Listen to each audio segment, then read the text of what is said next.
Kabi-kabilang rescue operations at paglikas ang isinagawa sa iba't ibang lugar sa patuloy na pananalasa ng Bagyong Goring at Habagat. May report si John Consulta. Gamit ang lubid, sinagip ang 6 na residenteng na-trap sa rumaragas ng tubig sa Gonzaga, Cagayan. Kabilang sa mga iniligtas ang 3 batang edad 2, 5 at 6.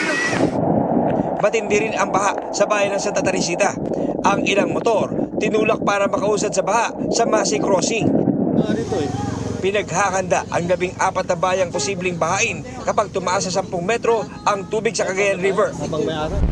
Sa Lemery, Batangas, nabalaho sa kanal ang isang truck habang tinatangkang i-overtake ang isang bus. Hindi na kasi makita ang mga kanal sa taas ng baha sa bypass road. Naialis kalaunan ang truck sa kanal. Pagbuhos naman ng ulan sa Bangged Abra, binaha ang ilang kalsada sa Barangay Bangbar na walang drainage canal. Sa Bacolod City, halos bubong na lang ang kita sa taas ng baha sa ilang lugar.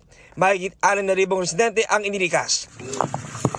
Ang isang pick-up na tinangkang iwasan ng mataas na tubig, bumangga sa gutter at tumagilid.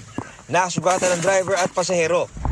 Sa Iloilo City, mahigit 80 barangay ang binaha. Sinagip ang mga residente sa ilang lugar na mataas ang baha. Baha at landslide naman ang naranasan sa Antique. John Consulta, nagbabalita para sa GMA Integrated News.